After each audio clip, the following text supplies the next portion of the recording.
Ahlan wa sahlan wa marhaban mpenzi mtazamaji, assalamu alaikum wa rahmatullahi wa barakatuh. Natumai mzima buheri wa afya. Jina langu ni Haifa Muhammad na karibu katika kipindi kipendacho Upewa Asubuhi ndani ya kitengo Bustani la Ndoa. Mpenzi mtazamaji, ni furaha na bashasha tena kuwa naye Sheikh wetu kipenzi chetu ambaye si mwingine ni Sheikh Muhammad, na anazidi kutuelezea mengi na mengi zaidi na kuelimisha wewe haswa mpenzi mtazamaji ambaye uko katika ndoa ama unaitaka kuingia katika ndoa. Kuna masuala mengi ambayo unapaswa kuyafahamu ili ukiyazingatia ndoa yako itaenda vyema. Ila siku ya leo mpenzi mtazamaji, tunaenda kuangazia migogoro katika ndoa. Ni jinsi gani ama ni migogoro ipi hutokea katika ndoa na zipi sababu zake, na vipi pia tunaweza pata suluhu, kwa sababu wengine ikifikia migogoro tu imezidi anaona ndo talaka inakuja tu direct. Mwisho wa siku tunachukulia ndoa ni kama ni mchezo, na inshallah tukielekea kwake tutaweza kufahamu mengi na mengi zaidi.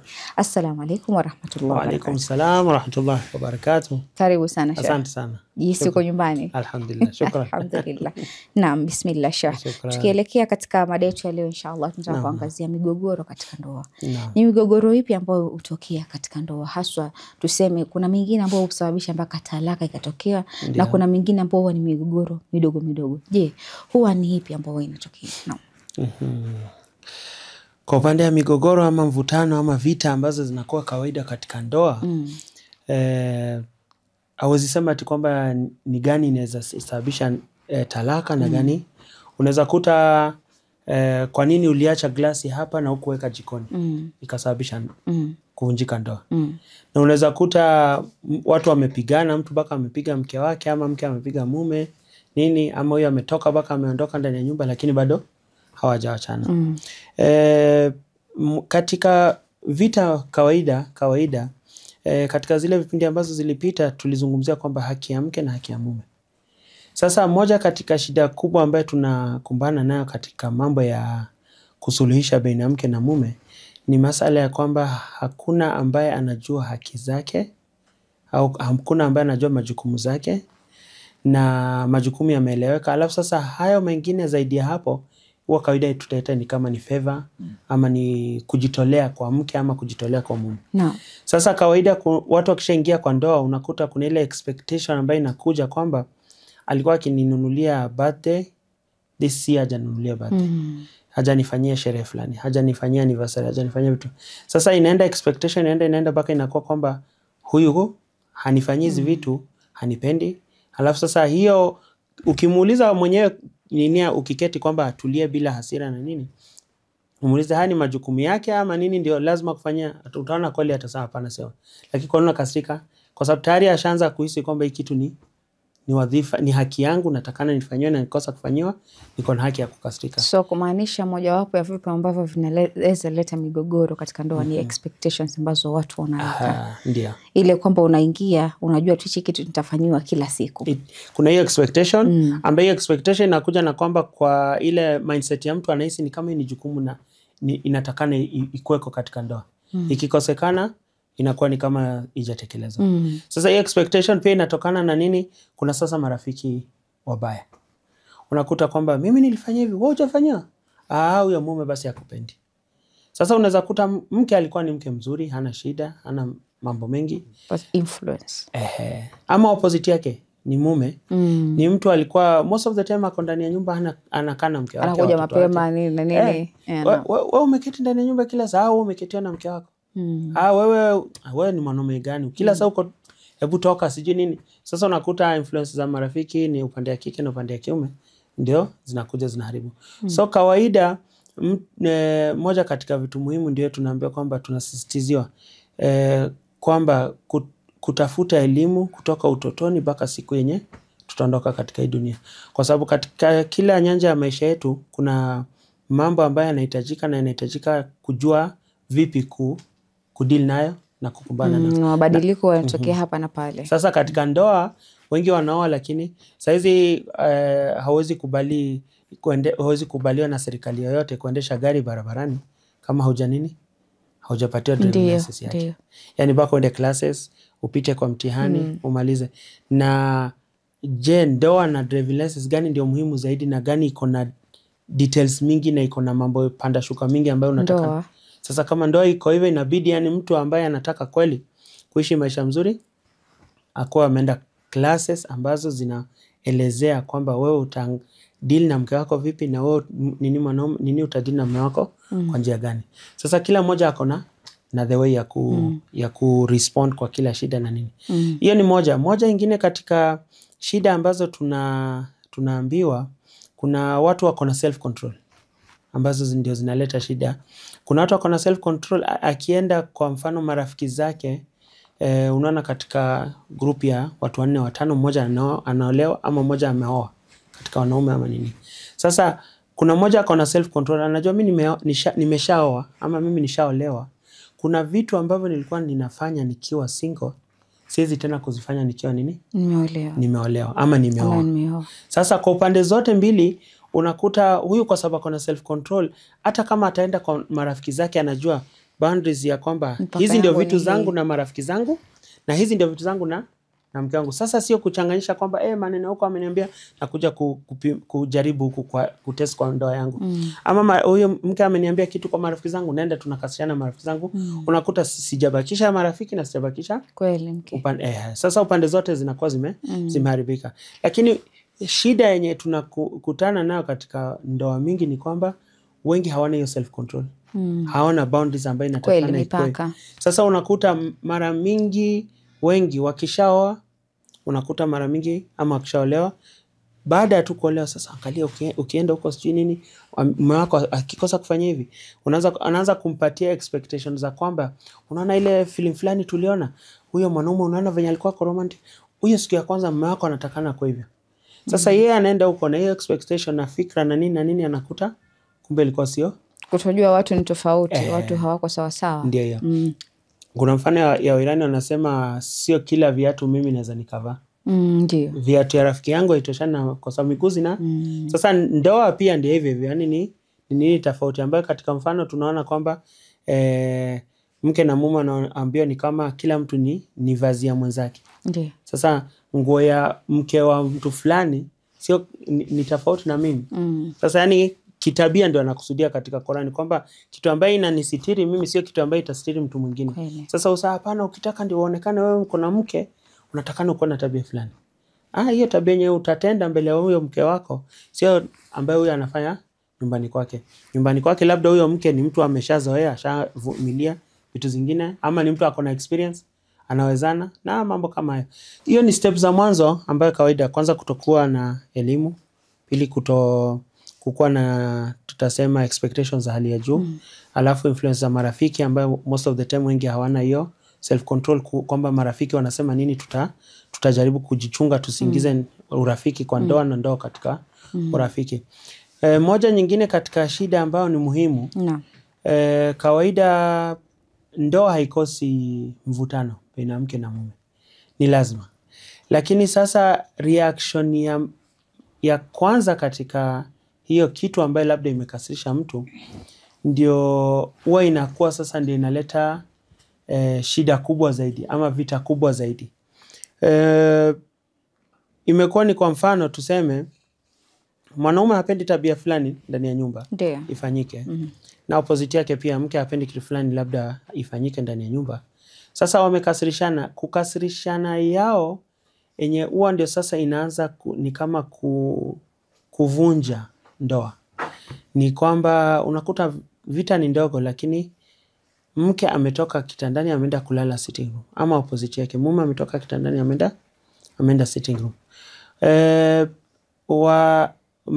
Wenye elimu ya mambo ya kushauri mambo ya ndoa wanasema kwamba hiyo ndio step ya kwanza ya kwamba kumbe tunaweza tukaishi separated, kwa sababu most of the time mke na mume, huyu ako kazini, huyu ako nyumbani, huyu ako kwake, huyu ako chini, kila mtu ako na shughuli zake. Sehemu ambayo ndio sasa ina differentiate kwamba mimi na huyu ni mke na mume ni kwamba chumbani tuko pamoja, tunalala kitanda pamoja, ndio tumekasirishana, lakini hiyo ndio inatofautisha mchana yetu yote kwamba huyu alikuwa kwa TV, huyu alikuwa kwa nini yake nini, lakini sasa usiku yetu tumekutana nini kitandani hapo. Ndio maana wengine wanasema kwamba mke na mume wanapolala kitanda kimoja hawafai kulala kama wamenuniana. Maana wengine inaweza kuwa kama unajua the moment inakuwa kama hivyo, ni kama tabia inajiform polepole. Ndio inaanza pole. Kuna hiyo kwamba kunini inakuwa wamefuriana kwanza kitandani. Alafu sasa wanalala kando kando. Alafu sasa ndio hiyo vile wanalala kando kando ndio sasa shetani wanaanza na fikra. Kweli. Ima ni shetani atamtia fikra, ama ni marafiki, ama environment, ama social media ambayo ndio saizi kweli imeinfluence watu vibaya, kwamba expectations za watu ni kwamba tunataka tuishi kama venye hawa influencer wenye wako kwa nini kwa social media anaishi. Basi sio maisha ukweli. Ni maisha ni acting yote. Kweli. Na vile wengi wanavyosema ya kwamba hakuna kitu shetani anachukia kama umoja ama kuwa pamoja, kwa sababu ndoa iko na high chances shetani apate mpenyezo kirahisi, kwa sababu anajua hili ni jambo ambalo Mungu ameshusha, hili ni jambo Mungu ameamuru na lina uzito wake. Ndio hiyo, kwa sababu ndio naona na anaingangania zaidi, kwa sababu Bwana Mtume sallallahu alaihi wasallam anasema mtu yote akishaoa tu ama akishaolewa amehifadhi nusu ya dini yake. Ndio. Sasa nusu ya dini yake ikishahifadhika, shetani anasema mimi sasa nitamshinda kwa njia gani? Ndio. Ima nivunje ndoa yake ama nimtafutie njia zingine, lakini nusu ya dini imeshahifadhika. Ndio. Sasa kawaida shetani hata anasema moja katika vitu, yani saizi tukisema serikali iko na uzito wake. Lakini katika Uislamu moja katika vitu ambazo tunasema ati kuna rafiki, kuna mama na mtoto, kuna nini, iko na umuhimu wake relationship hizo mbili. Lakini ya mke na mume Mwenyezi Mungu anasema iko na uzito kuliko kila kitu ambayo labda watu wawili watakusanyika, labda watu kadhaa watakusanyika kwa sala, labda watu watakusanyika kwa ajili ya kusherehekea rafiki yao. Lakini hakuna mkusanyiko, relationship, mjumuiko nini ambayo iko na umuhimu na baraka kama ndoa. Ndio. Na ndio muhimu yake, kwamba ndio shetani ajaribu kuivunja kwa njia yote ambayo ataweza. Sasa moja katika step ya nini ni kwamba mtu katika ndoa yake wakikasirishana wasitenganishe vitanda. Hiyo ndio step ya. Na hiyo ndio kawaida kwa sababu wakishatengana tu katika kitanda, process inaanza kukuja polepole. Unakuta leo ametoka mzee anasema nimfuate nisimfuate. Mke ama ni mke amenisa, mke anasema nimfuate mume au nisimfuate. Sasa fikra zinaanza kukuja, hataki kulala na mimi, labda ako na uhusiano na mtu mwingine. Sasa ni mke atafikiria hivyo, ni mume atafikiria hivyo, nini kidogo nini.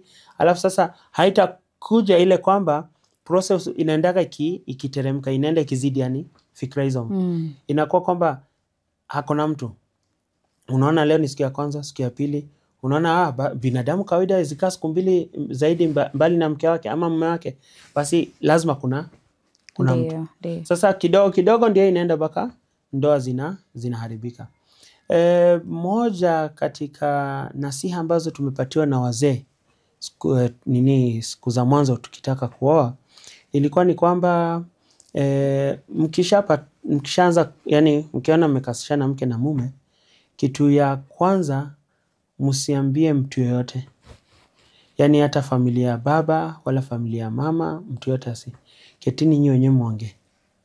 Alafu sasa kawaida katika hiyo kuketi kuongea, kuna kitu ambayo ndio inaleta, tunasema tuko kwa vita, lakini tena tunaingiza vita nyingine. Shida kawaida ambayo with all due respect kwa upande ya kina mama, kawaida katika vita akina mama percentage kubwa wakikasirika wanaanza kuleta tutasema ni historia yote. Kweli. Kwamba siku fulani saizi mimi nimeangusha glasi imevunjika na nilikuwa na haraka sikumfagia. Na mnaweza kuwa hata mshazungumzia ile na mkamalizana, lakini bado itakuja italetwa katika hii. Sasa katika shida ambayo iko, yani mostly ndio ni akina mama wanazileta historia za kabla, lakini both tuna advice kwamba katika ndoa zenye watu wanakasirishana, ndio hiyo kukasirishana isha haraka, dawa yake ni kwamba wewe senye unaketi kuongea, saizi hii shida yenyewe ndio imeanza ni nini? Ni kwamba glasi imevunjika na hakufagia na akaondoka. Ongelea hiyo kwamba hapana, wewe kitu fulani mimi haikunifurahisha, tumalize, tumetatua hiyo shida, haya tumalizana. Kuna kitu kingine ulikuwa umekasirika utuonge, ndio kuna kitu kingine pia. hiyo kitu nayo tukuje tuiongelee kando na tusihusishe na sijui ati historia ya Nabii Adam alikuwa pia nini mke wake, unaona sijui. Sangeno na keti unakuta mtu amekasirishana. Sasa hata unaona ndio mke wa Nabii Adam. Sijui nini Nabii Adam ndio mke wake sijui nini. Sasa vita ya huko Nabii Adam walianzia mke na mume walikuwa kivyao. Unahusisha nini? Kweli. Nini kwa ndoa yako? Ama fulani hata baba yako najua walikuwa sijui nini niliambiwa sijui. Umeingiza story ya baba yake kidogo yani ushaanza kumtajia fulani labda alikasirishwa na baba yani mke alikasirishwa na baba ya mume, ama opposite yake nini mume alikasirishwa na dada ya mke, mtu yote katika. Sasa hiyo yote inakuja inaletwa, lakini the way ya kunini ndio inakuwa iko na makosa, na hizo ndio vitu migogoro zinakuja zina nini. Yani katika vitu muhimu baina ya mke na mume ni kudiscuss.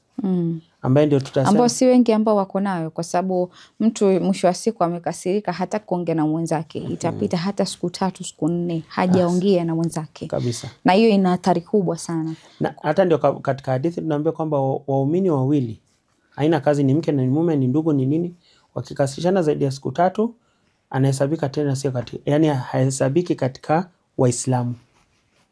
Sasa wewe umekaa umefuria mtu siku 3 haongee na yeye sijui nini, na ni Muislamu mwenzako, keti muongee. Kama ni shida ya kutatulia inatatulia, kama ni shida ambayo nyinyi mwezi kutatua, sasa ndio mwende mtafute mtu mwingine ambaye labda anaweza akasaidia vipi inaweza ikatatulika inshallah. Mashaallah.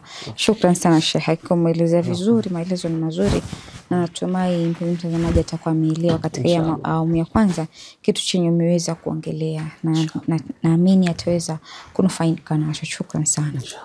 Kurudi kwako mpenzi mtazamaji, natumai katika awamu ya kwanza tukiwa na Sheikh wetu Sheikh Muhammad, natumai umeweza kufahamu mawili matatu ambayo ameweza kuiangazia katika awamu ya kwanza. Ni mengi zaidi ambayo ameweza kutuandalia mpenzi mtazamaji, hivyo basi acha tuchukue mapumziko, tukirudi tuendelee zaidi.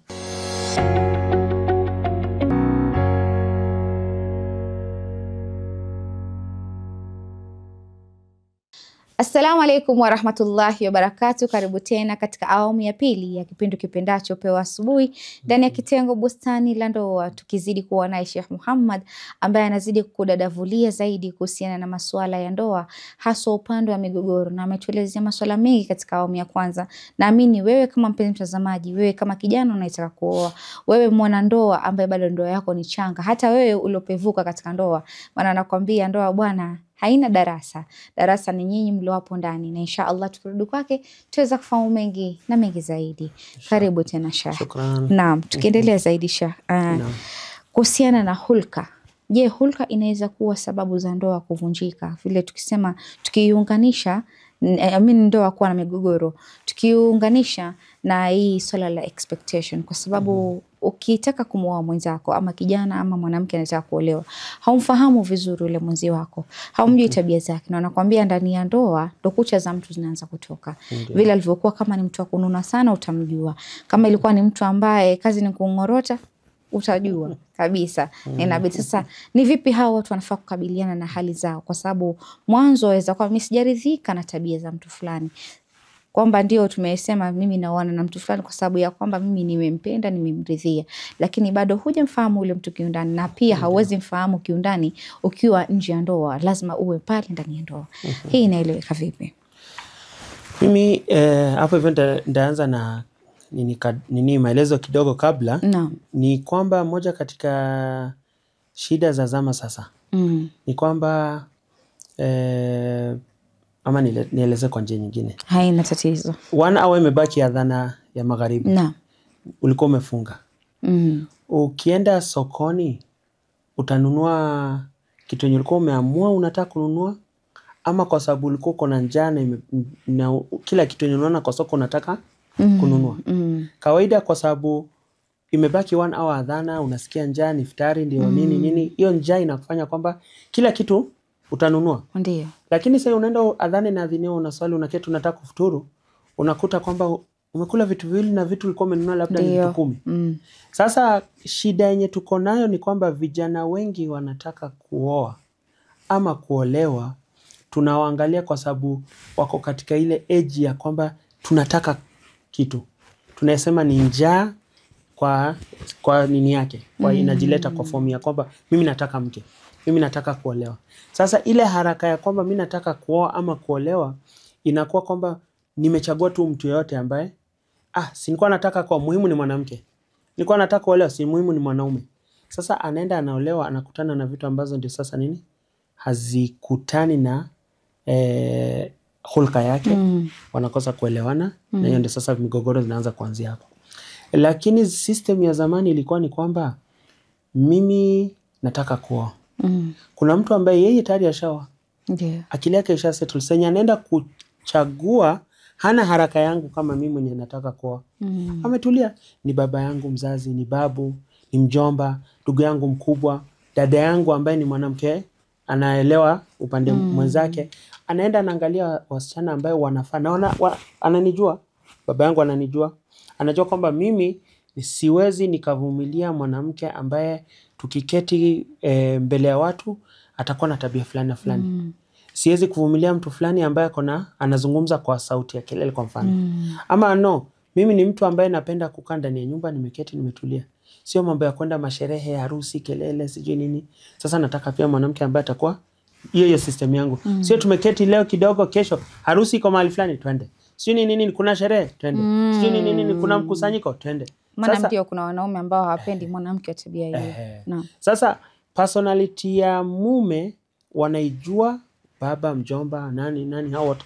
Sasa hao wakienda kuchagua, percentage kubwa ya vitu ambaye atakuwa anahitajia katika ndoa itakuwa ishapatikana. Sasa wakiingia katika ndoa, migogoro ambayo atapatikana itakuwa ni migogoro labda ndogo sana. Kwa nini percentage kubwa ya ndoa sasa hizi zinavunjika haraka sana? Kwa sababu ni mtu ameenda ako tu na njaa, ameenda tu amechagua tu just anataka tu yani ni ile nimeoa. Lakini umeoa mke bora ama bora mke? Bora mke. Sasa na hiyo pia ni mume bora ama bora mume. Ndio. Sasa hiyo ndio shida ambayo tunakutana nayo, ambayo sasa ndio tukirudi katika hulka. Sasa hapo hivyo ndio ukishaoa ama ukishaolewa, moja katika nasiha ambayo natoa na tumetolewa pia na wazee wetu ni kwamba kabla ya kuoa ama kuolewa, kwa mgumu sana. Nataka hii hapana, mimi kama maisha yangu nini. Lazima kitu fulani kuwe katika ndoa yangu. Yaani kuna vitu ambao umejipangia dini nini. Yaani unakuwa na msimamo. Unakuwa na msimamo kabla ya ndoa. Ndoa ikishatokezea, kwa sababu ni kitu ambayo Mwenyezi Mungu anachukia kuivunja. Yaani ndio Mwenyezi Mungu anasema kutalikiana ni halali lakini kinamchukiza. Sasa ili isifike hiyo marhala kwamba watu wameoana alafu baada ya siku kidogo wanaachana. Mkishaoana sasa expectations zenye mlikuwa mko nazo, kama mlishaelekeana masharti mkaelewana nini, sasa uko ndani ni kuelewana. Baada nje ya ndoa ni masharti, ndani ya ndoa ni kuelewana. Sasa mjue vipi mtadili pamoja ni nini. Kama ni sharti ambayo ulikuwa unaona hii kitu tulikuwa tujaongea lakini naona anataka kitu fulani, wacha tuone vipi tuweza tukaelewana, nipunguze expectations zangu. Ama ni mume kitu fulani anataka na mimi labda nijaribu kidogo, nimtafutie kama nitapata uwezo. Sasa hali kama hiyo ndani ya ndoa inatakana iangaliwe. Sasa mkishafika ndoa, hulka yake ambaye ndio sasa inakuja watu wanakosa kuelewana, ndio inakuwa sasa nimeingia hapo ndani, kumbe huyu ni mtu anapenda social na watu. Lakini mimi napenda nikishatoka kazi nimerudi nyumbani nataka niketi nimetulia. Niko hapo mbele ya TV yangu, ni chai ni nini nimetulia. Kama ni watoto nikae na yani family tu. Ati sijui mgeni amekuja, huyu mjomba ametoka mashambani, sijui huyu amekuja fulani. Marafiki zetu ni watu wa sijui nini, tukae mpaka saa 6 saa 7. Mimi sijisikii. Sasa lakini mke ni mtu wa hivyo. Ama opposite yake. Mume ni mtu wa kusocial na marafiki nini na mke apendi hiyo. Sasa hapo hivyo ni kuelewana. Ona, mimi kwa mfano siezani, lakini kwa sababu yenye imebidi tatu chawana tuzikuharibu ndoa.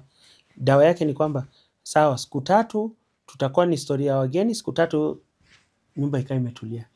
Wewe unapata siku zako za kutuliza akili. Lakini sio kwamba ati sasa tushaelewana mimi mwenyewe ndio niko na nguvu. Kuna saa nyingine unakuta sio lazima ni mwanaume ndiye ako na sauti ndani ya nyumba. Saa nyingine akina mama pia wako. Sasa unakuta kwa sababu mimi niko na sauti inakuwa ni ile yenye mimi nimesema. Ndani ya nyumba hakuna mgeni. Ama mimi niko na sauti ndani ya nyumba ndio siku yote nikitaka marafiki zangu wanakuja. Sasa hivyo ndio unakuta hali zingine zinakuja, watu wanakosa kuwa na utulivu ndani nafsi yao, na the moment mmoja katika watu wa ndani yani katika ndoa anakuwa hajapata utulivu wenye anaitaka, zinaendaga sasa zinakuwa pressure, alafu sasa inalipukia mahali ambao utashangaa mimi nimemsalimia tu ameshakasirika. Ilikuwa ni salamu tu, lakini ujikumbe hizo zote zimekusanyika ni mahali pengine. Mliongea lakini ilishindikana kuelewana, na katika hizo vitu ambazo labda ni hulka yake kwamba hapendi kitu fulani, lakini ulimlazimisha, umekuja umelipikia mahali pengine ambayo sio sawa. Unakuta umeenda kwa ugeni, unajua ni mtu hapa hivi hata tukikasishana tunanyamaziana, tunaenda nyumbani tutaongea. Paps siku moja amekuja katikati mbele ya watu, amevunja, amepiga kelele, imekuwaje? Aibu sasa. Imekuwa sasa ni mbaya. Lakini sasa ilitokana na wapi? Ilitokana na mali, ilikuwa pressure. Sasa kitu ndogo tu ilikuwa ndio. Tunasema balloon ni kubwa, lakini kasindano tu kadogo kakigusa tu basi. Maana ndio maana wengine wanasema ya kwamba unapokuwa labda umekasirika ni bora uliongee ama ulitoe. Kwa sababu mwisho wa siku unapozijaza unajaza. Siku moja ikija ikilipuka, na unajua binadamu akiwa na hasira kuna wale ambao wanaongea. Kutojua anaongea nini. Mwisho wa siku unakuja una regret nimesema hiki kitu. Ushaacha kidonda katika nafsi ya mtu. Kwa sababu ndio maana pia ukiwa na hasira utakuta bora unyamaze, baadaye enda ukaongee kwamba mimi uliniudhi hapa na hapa. Lakini si wengi ambao wanafahamu hivyo. Ni wachache sana ambao wanafahamu kwamba hasira inaweza kuwa mojawapo wa vitu ambavyo vinaweza vunja kitu na dakika moja tu. Ni kweli. Ile neno baya unalomwambia mwenzako ndio linaweza kuwa mwanzo wa kuharibika kwa kila jambo. Ni kweli. Ni kweli. Sasa moja nyingine pia katika vitu ambazo ni muhimu, akina mama wakikasirika kawaida wanataka kulazimisha akina baba tuongee. Lazima yeye sana unajua anatoa kitu yenye anahisi. Na mwanaume akikasirika yeye hutaka kwanza aende akae kando, digest, aelewe, alafu sasa ndio nini. Sasa mwanaume senye amekasirika unaongea na yeye ndio unapandisha hasira. Mwanamke naye senye amekasirika unampuuza ndiye anakasirika zaidi. Vitu vile tofauti sana. Sasa senye haujui wewe unaona kwamba mimi sasa nimekasirika mwanaume, mimi nataka nipate space nitoke. Sasa sasa unatoka unaona kwamba nimemfanyia favor, nimemwacha yeye pia afikirie mimi pia nafikiria. Kumbe wewe venye umemwacha hana mahali pa kutoa maneno yake. Sasa ndio zinazidi, unarudi unafikiria sasa amerudi hata mimi nimetulia, wacha ndio nini. Unakuta kumbe ameweka ilikuwa ni risasi tu ndogo imekuwa ni nuclear bomb inalipuka. Sasa unakuta umetukaniwa siji fulani, umeambia kitu fulani nini, lakini ilikuwa ni ambaye dawa yake kama wote wawili watakuwa wanaelewa kwamba situation tofauti ya mwanaume na mwanamke ni nini. Akishaondoka anajituliza, anajua kwamba mwanaume anahitaji space yake. Na opposite yake kama mwanaume ndiye anaelewa mwanamke, inakuwa kwamba kabla hajaondoka anamuelezea ongea, lakini ujue mimi ndahitajia masaa zangu kwanza nitoke ndio nikuje nikujibu. Na kusikiliza, lakini si ati kwamba umemaliza sikujibu saa hizi nataka na kusikiliza nimemaliza, umelitoa kila kitu ulikuwa unataka kusema, sawa, give me time yangu niende ni digest, alafu ndarudi sasa ndio tuongee. Sasa akishamuelezea anajua kwamba okay mimi nimeshaongea, sasa nimpatie pia hiyo space yake, ndio sasa tukuje tuelewane kwamba yeye pia amedigest na mimi nimeongea maneno yangu, tukuje sasa tufikie solution ambayo ndio itatatua mambo yetu. Nadhani pia Sheikh, ili swala linafaa pia kuja, kwa sababu ukiangalia sasa hivi wana saikolojia wanakwambia ni vizuri sana kama unapoenda kuwa na mwenzi wako ama unataka kuoa ama kuolewa, ni vizuri sana ukawa na discussion na yule mwenzi wako. Jua anga issues zake anatoa vipi. Ujue yeye je ni mtu ambaye ataka kimya atulie kwanza ama ni mtu mwenye ana lash out. Kwa sababu mwisho wa siku usipomfahamu wewe unaona yule mtu labda nani hulka yake, maana wengine wako na traumas azijahili toka walipokuwa wadogo. Mtu anaingia kwa ndoa na hajahili ile trauma yake. Sasa mwisho wa siku anaenda kumuumiza yule mwenzake. Ndio maana wana saikolojia wanakuambia ya kwamba ni vizuri zaidi mtu anapotaka kuingia katika ndoa ama wewe unataka kuoa ama kuolewa, ni vizuri zaidi mkao na ile discussion. Ndio maana wengine wanaenda ile premarital counseling, kwa sababu kuna mtu mwenyewe hajifahamu. Ile kwamba unaenda unapata ile counseling ya marriage nini, wewe mambo unataka mwenza upi, kwa sababu wengine labda hawajui kule kudescribe mimi nataka mtu wa aina gani. Sasa nadhani zingine inafaa pia mtu kabla ile hamjaingia katika ndoa kumfahamu ile anga issues zake ana settle vipi. Maana zakuwa ni mtu wa kuvunja TV, wa kuvunja vyombo katika nyumba. Wapo hawa watu. Anavunja simu yako. Mara ukuta shataka kuvunja pia. Sasa sielewi. Yani ni mambo mengi ambayo yanatokea sana. A discussion muhimu sana. Hata katika counseling ambayo ndio tunakuwa tuko nazo, unakuta tunaambia mwanamke na mwanaume, msisubiri mmekasirishana ndio mketi muongee. Ndio. Unajua sasa mmeketi mmekasirika, unatoa kitu na hasira ya kitu nyume. Unajua uko kwa hasira. Kitu fulani ulinifanyia nini. Sasa toni ya sauti, maneno ambayo labda utatumia inakuja na hasira na uchungu. Sasa mwenzako hata kuelewa kwa hiyo, anaelewa kwamba huyu anatumia maneno mbaya kwangu, anatumia ukali, anapiga kelele. Yeye pia hata respond venye wewe unaweza kuwa unaongea kitu ya kawaida, lakini kwa sababu unaongea na hasira na nini na kitu imekuumiza, kumbe unamuumiza bado mwenzako. So the best way ya kuongea mke na mume kando na mmekasirishana ni kwamba nyinyi mko na siku kadhaa kwa wiki, mnaketi mnaongea tu. Oh, by the way mimi napenda kitu fulani. Oh, by the way nikiwa mtoto kitu fulani nilisumbua. Oh, by the way sijui nini. Oh, by the way naogopa giza. Kwa nini naogopa giza? Unajua sijui nikiwa mtoto tulikuwa sijui nini ilinitokezea ndio tukakuwa naogopa giza. So unaweza kuta unalazimisha kitu ndani ya ndoa. Kumbe hizo stories za mtaketi muongee mmetulia. Yani mnaongea tu kama watu wawili, marafiki, ambaye siku ni sentence inapenda kutumika mke na mume waongee kama marafiki, lakini kawaida mke na mume atakani kwa marafiki. Okay, hiyo ni another topic of the day. Ambaye inawezekana nini, ambaye pia katika mtoto pia na baba yani wazazi pia watakani wakue na watoto wao marafiki. Hiyo ni makosa kwa sababu reaction ya mzazi na anyway tukiingia hapo tutaingia kwa bahari nyingine ambaye tabita na tazama. Sasa mke na mume wanatakana waketi wapige story, waongee, waelezeane story zao za utotoni nini kila kitu. Ndio from there ndio sasa mtu atajua huyu hapa ni kitu fulani na fulani na fulani. Ambaye sasa ule mwenye atakuwa kona yani akona ile power ya kutake decision na kumanage ndoa, anatakana elewe sasa huyu senya amekasirika hivi, amekasirika kwa ajili kitu fulani ilimuaffect ama kitu fulani wewe hafurahi. Sasa hapo ndiye atajua vipi ataanza kutatua ama kutengeza ndoa yao. Moja katika vitu muhimu ni kuongea kabla ya kukasirika na baada ya kukasirika. Hiyo ni muhimu sana. Muhimu sana.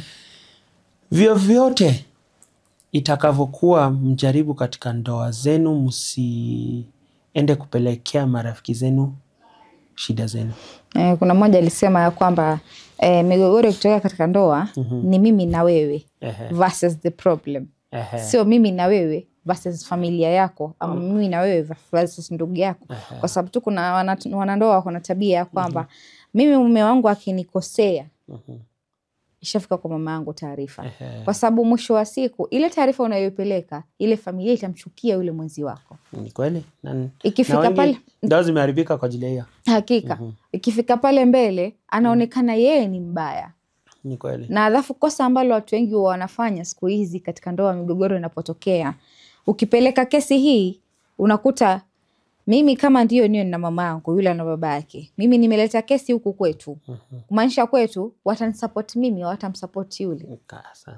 Utojua kwamba ina utofauti sana. Inafaa kuwa pande zote mbili. Ni kweli. Katika kabla hapo kupeleka habari kesi yoyote kwa upande yani baba, yani upande mke apeleke kwa familia yake na mama apeleke, inakuwa ni kwamba kawaida mtu anapeleka kesi lakini kisha tatulika kwamba tulikasi ale asubuhi tumeamka mume amenikasirisha nini usiku umefika, wameenda chumbani wamelala pamoja, wamefanya mambo yao wenyewe wanafanya kawaida.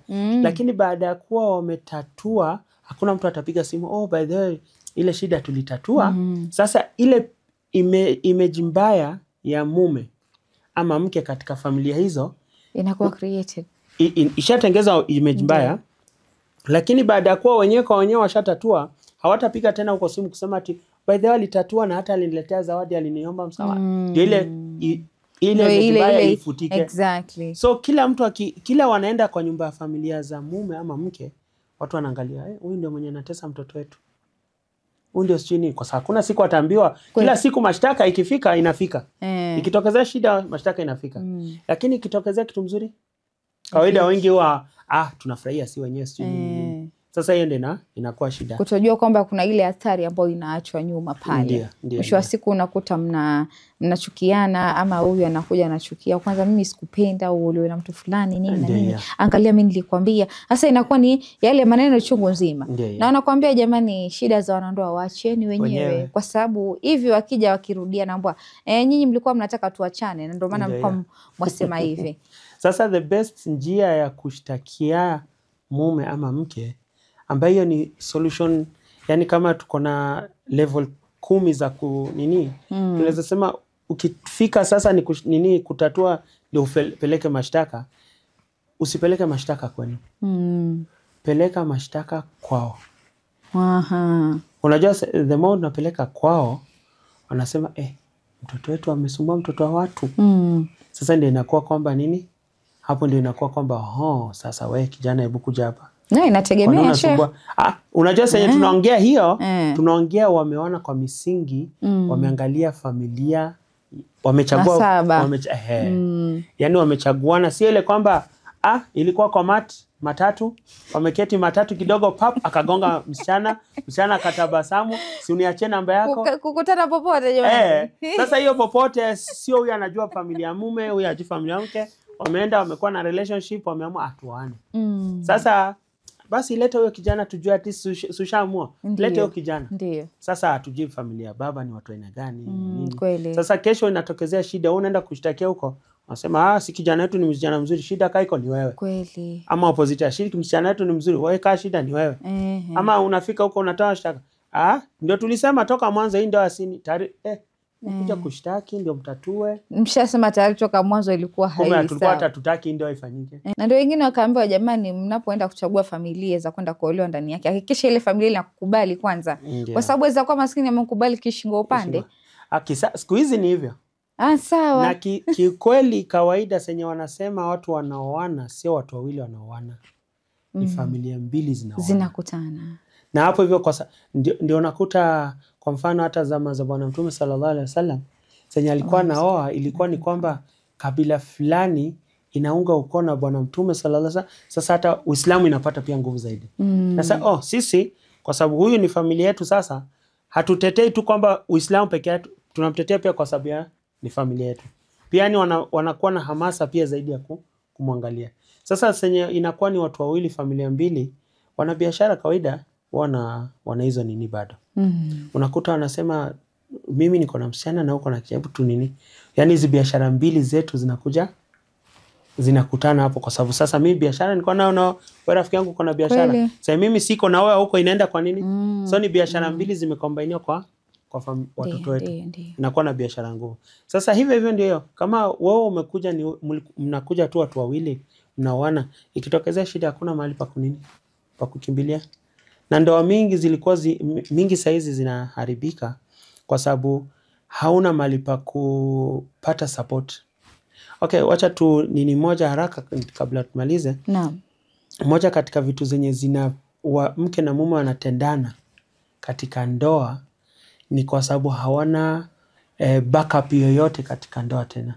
Unajua kuna ile kwamba mimi nasema ikitokezea shida yoyote nitakimbilia upande wa baba yangu, tafikirilia upande wa baba ya mume, watatusaidia. Kweli. Lakini siku hizi kwa sababu watu wamekutana barabarani sasa hakuna the way anasema tulikutana, sasa hata nikienda kupeleka mashtaka kwa babangu watasema si wewe mwenyewe ulijichagulia, ulitaka hata idea yetu.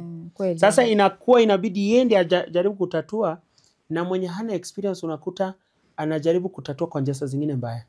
Ni kisasi inatokezea, ni mtu ametenda mume wake ama mke wake ama sijui nini. Yani ambapo tunaona habari saa zingine unakuta story fulani imetokezea, mume amefanya kitu fulani mke wake. Mke amefanya kitu fulani mume wake. Ambaye ilikuwa kama wangekuwa na hiyo support ya kwamba ndoa ni watu familia mbili zimekuja, kuna mahali ndugu yangu ndiye atanisaidia. Kuna mahali ni baba atanisaidia. Kuna mahali ni baba in law, mama in law ndio atanisaidia. mimi nataka kwenda hospitali kulazwa kwa sababu mwanamke anahitajia kitu fulani, kuna mahali nimebidi nisafiri, naacha familia yangu kwa lakini the moment tunakuwa ni tumekutana barabarani tuna maisha inakuwa ni hiyo. Hakuna mtu atafikiria kwamba tusaidia venye mlijipata hivyo ndio mjipange. Lakini kama mlikuja mkaomba ushauri kwetu na nini support pia tuna. Mashallah. Shukran sana Sheikh, hakika imekuwa very insightful session, nimependa sana na hakika naamini mpenzi mtazamaji ataweza kuelewa na kufahamu na kuyatilia maanani kuweza kufahamu migogoro na jinsi ya kuisuluhisha. Shukran sana. Kurudi kwako mpenzi mtazamaji, natumai katika awamu ya pili tukiwa na Sheikh wetu Sheikh Muhammad umeweza kufahamu mengi ambayo ameweza kuiangazia. Swala la migogoro ni swala linalotokea katika ndoa, ila pia anakuambia kwamba familia sio kwamba ni wewe na mume wako ndio mmeoana, pia familia zimeoana, kumaanisha hulka ya huku na huku, hapo mtaweza kutitiana ama nini na nini, itakuwa kuna maelewano ndani yake. Na inshallah mpenzi mtazamaji, kufikia hapo sina mengi ya kusema isipokuwa ni kukwambia maasalam.